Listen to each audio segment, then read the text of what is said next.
Saya tugas gizi di Puskesmas Tegalsari. Pada kesempatan kali ini saya diberi kepercayaan untuk menyampaikan terkait gizi untuk calon pengantin. Mungkin dari Bapak Ibu calon pengantin sudah ada yang tahu tentang gizi untuk calon pengantin. Kenapa sih gizi itu penting ketika seseorang mau melangsungkan suatu pernikahan?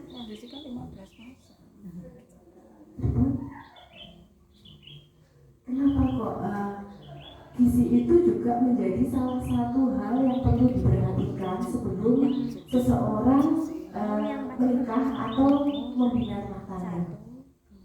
Tujuan dari pernikahan itu tadi salah satunya apa, Bapak Ibu? Memperoleh atau melahirkan keturunan. Kita tentunya ingin mendapatkan keturunan yang sehat, ya? Keturunan yang berkualitas, tidak ada kekurangan apapun, ya. Oleh karena itu perlu tidak dipersiapkan untuk gizinya? Perlu, ya. Sebelumnya gizi merupakan sesuatu yang berhubungan dengan apa, Bu? Pak? Dengan apa? Berhubungan dengan makanan, ya. Pasti kalau seseorang mendengar tentang gizi, bayangannya adalah makanan untuk memenuhi kebutuhan tubuh, ya. Kalau tubuh itu kekurangan dalam pemenuhan gizinya, kira-kira nanti dampaknya terhadap status gizi seseorang itu baik atau tidak? Kalau kelebihan, tentunya juga tidak baik, ya. Jadi yang baik itu yang sedang-sedang saja atau yang normal. Untuk pemenuhan gizi sebaiknya juga harus diperhatikan terkait gizi seimbang. Sudah ada yang pernah tahu terkait gizi seimbang, Bapak Ibu? Belum? Ya. Jadi kenapa gizi seimbang itu penting? Agar kebutuhan gizi itu tadi bisa tercukupi, bisa seimbang antara kebutuhan dengan apa yang masuk itu tadi. Nah, gizi sebelum menikah itu sangat penting karena di sini nanti pastikan akan menjadi calon orang tua, calon ibu juga, ya. Nah, status gizi dari ibu itu juga berpengaruh terhadap anak yang akan dikandung. Jadi perlu untuk dipersiapkan. Pemenuhan gizi itu juga sangat berpengaruh terhadap yang pertama tingkat kesuburan, entah itu untuk laki-laki maupun perempuan. Kebutuhan gizi juga berpengaruh terhadap status gizi.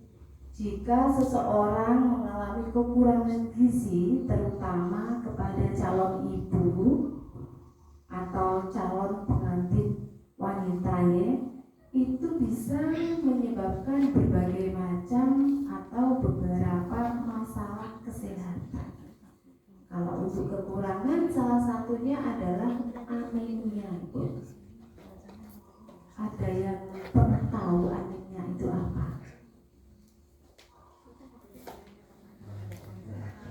Kekurangan darah, apalagi kekurangan HB atau hemoglobin, ya. Ketika kita datang ke pelayanan kesehatan, biasanya kita mendapatkan tensi atau tekanan darah. Oh, darahnya tinggi, oh darahnya rendah. Itu sama tidak dengan anemia? Tidak, ya. Karena kalau anemia atau tidaknya seseorang itu dilihat dari kadar HB. Biasanya yang diperiksa adalah Yang berikutnya, kalau misalkan kekurangan gizi, seseorang juga bisa dikatakan kurus. Nah, jadi kalau status gizi kurus itu bisa dilihat dari proporsi antara berat badan dengan tinggi badan. Kemarin Bapak Ibu sudah dilakukan pemeriksaan kesehatan termasuk pengukuran berat badan sama tinggi badan. Masih ingat untuk berat badan sama tinggi badannya berapa?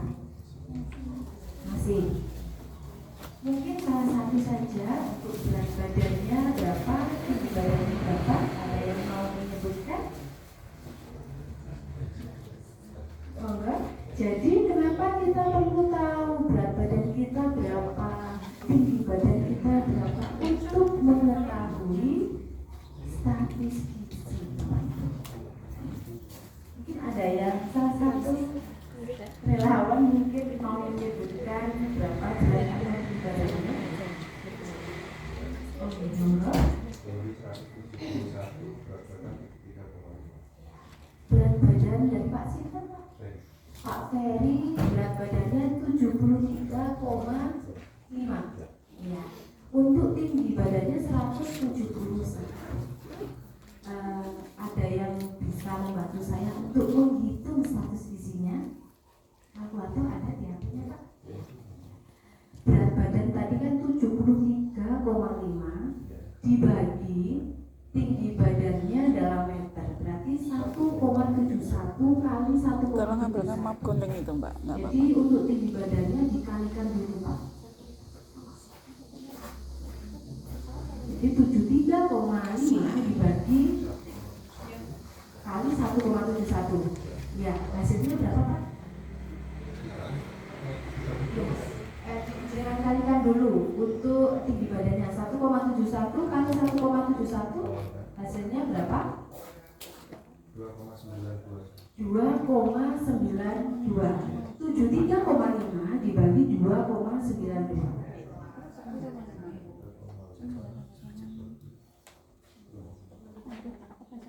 2,9.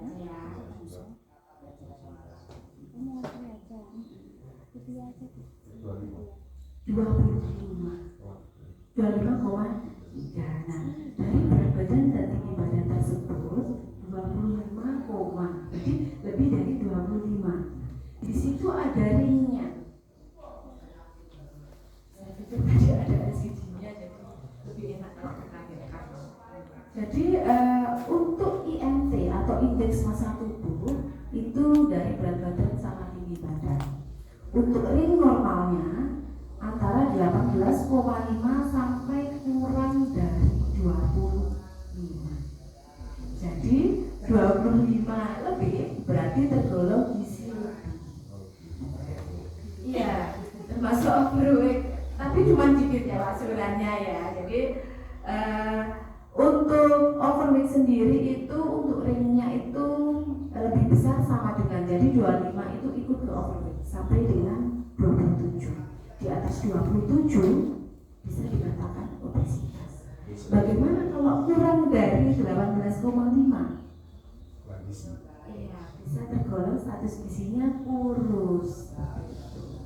Selain itu untuk calon pengantin wanita biasanya dilakukan pemeriksaan lingkar lengan atas. Ya, ketika lingkar lengan atas itu tadi hasilnya kurang dari 23,5, maka juga bisa dikatakan kekurangan energi kronis. Dari screening itu tadi mungkin Bapak Ibu bisa diperbaiki dulu. Misalkan setelah menikah kan pastinya kepengen memiliki momongan ya, kepengen hamil. Nanti ketika hamil biar bisa sehat ibunya, terus bayinya juga biar bisa tumbuh secara optimal atau maksimal gitu. Oleh karena itu perlu nggak mempersiapkan kita? Perlu. Jadi untuk HB misalkan sudah dilakukan pemeriksaan HB, Kalau untuk HB normal itu ibu-ibu atau bapak-bapak ada yang tahu berapa?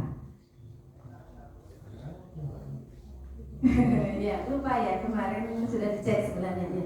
Kurang dari 12 itu bisa dikatakan kekurangan darah atau. Jadi kalau memang mau setelah nanti menikah langsung pengen punya omongan, mungkin itu diperhatikan dulu. Misalkan kadar HB-nya ketika periksa hanya 11, jadi bisa ditangani dulu kadar HB-nya. Karena apa? Ketika seseorang itu tadi hamil, kebutuhan akan zat besi itu meningkat 2 kali lipat. Bayangkan kalau sebelum hamil aja seseorang itu anemia atau HB-nya rendah, sedangkan nanti ketika hamil kebutuhannya meningkat, berarti nanti akan semakin kekurangan, ya. Terus kalau misalkan HB-nya rendah, apa yang bisa dilakukan? Kira-kira apa? Mungkin ada yang mau berpendapat. Bagaimana? Oh, dijarno wis beno, gak popo. Agar yo ora meteng ya pasti kayak gitu. Jangan ya, Pak. Jangan ya, Bu ya. Jadi ya eman-eman ya. Jadi yang perlu diperhatikan yang pertama, perbaiki pola konsumsi makannya. Utamakan konsumsi makanan yang tinggi akan zat besi, nanti biar bisa menambah kadar HB. Bisa memberikan contoh bahan makanan yang tinggi akan zat besi. Bayam, terus habis itu apa lagi? Daging. Apa lagi? Iya, jadi sumber zat besi itu dibagi menjadi beberapa kelompok. Yang pertama, bersumber dari lauk hewani. Di dalam lauk hewani, kadar zat besinya itu relatif lebih tinggi daripada bersumber dari nabati maupun sayur-sayuran. Selain itu, yang dari produk hewani diserapnya lebih maksimal. Sebagai salah satu contoh, bahan makanan yang tinggi akan zat besi itu hati. Bisa hati ayam maupun hati sapi. Untuk yang lain bagaimana? Yang lain juga merupakan sumber zat besi, misalkan telur, ayam, seperti yang dicontohkan tadi, bayam, kangkung, ataupun sayuran lain yang berwarna hijau tua. Itu juga merupakan sumber dari zat besi, tapi di dalam tubuh penyerapannya lebih optimal yang dari hewan. Selain dari makanan, apalagi yang bisa dilakukan? Bisa mengonsumsi tablet tambah darah. Jadi sebenarnya sebagai upaya pencegahan terhadap anemia, terutama untuk calon ibu, untuk yang kadar HB-nya normal, bisa mengonsumsi tablet tambah darah seminggu 1 kali di hari yang sama. Jadi itu salah satu suplementasi untuk pencegahan. Kalau yang sudah anemia, nanti untuk treatmentnya juga beda lagi. Tentunya tidak sama dengan pencegahan. Seperti itu. Kalau untuk lingkaran atas ataupun yang berat badannya kurus bagaimana? Sebaiknya juga ditingkatkan dulu berat badannya sampai IMT-nya yang seperti kita hitung bersama tadi bisa menjadi normal. Atau kalau misalkan kita pengen lebih simpel lagi, bisa dilihat dari lilanya atau lingkar lengan atas. Tadi berapa untuk lingkar lengan atas remnya untuk normal?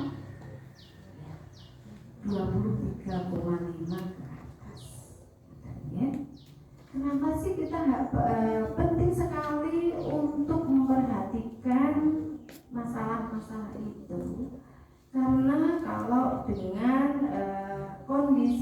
calon ibu yang kurang maksimal itu nanti bisa beresiko melahirkan bayi yang pertama adalah BBNR, Pak. BBNR wonten sinten Mas? Berat badan bayinya rendah, jadi kecil biasanya bayinya, kurang dari 2,5 kilogram. Nah, ketika itu nanti tidak segera ditangani, akan lebih beresiko lagi untuk menjadi bayi atau balita yang stunting.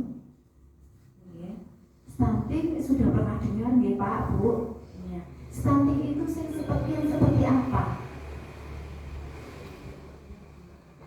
Balita stunting, bayi stunting. Apakah sama dengan gizi buruk?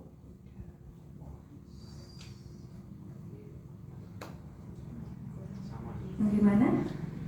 Sama. Untuk yang lain?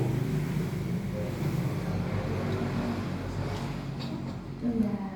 Jadi kalau stunting itu biasanya ditandai dengan ukuran panjang atau tinggi badannya itu di bawah normal. Kalau indikator gizinya biasanya ditandai dengan pendek dan sangat pendek. Jadi sebenarnya dikatakan hampir sama sih, bisa jadi dengan gizi buruk. Tapi kalau untuk gizi buruk itu biasanya proporsi antara berat badan dengan tinggi badan atau panjang badan seseorang. Kenapa stunting itu sangat menjadi program prioritas pemerintah? Kira-kira kenapa Pak Bu? Penting nggak?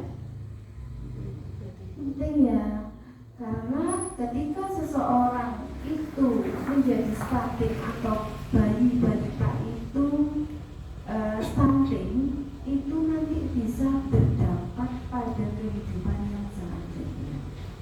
Sebenarnya stunting itu sendiri disebabkan karena kekurangan gizi kronis, Pak Bu. Gizi kronis itu gizi yang seperti apa? Jadi kekurangan gizi itu dalam jangka waktu yang lama, jadi tidak ujuk-ujuk stunting. Ya. Oleh karena itu sebelum menikah pun perlu diperhatikan untuk status gizinya. Ketika seseorang ini menjadi stunting, nanti pasti untuk perkembangannya juga akan sulit. Bayi balita yang sudah stunting itu ternyata untuk proses penyembuhannya menjadi normal itu sulit sekali, Pak Bu. Mungkin kalau berat badan, ketika asupan makanannya sudah banyak, pasti cepat ya, berat badannya meningkat, akhirnya status gizinya menjadi gizi baik. Tetapi kalau tinggi badan, panjang badan, bagaimana? Sulit ya. Apalagi kalau untuk pertumbuhan tinggi badan maupun panjang badan itu tadi ada ringnya ternyata. Ketika kita sudah menginjak usia dewasa, bisa tidak bertambah tinggi badannya? Tidak bisa. Kalau berat badannya bisa ya. Cepat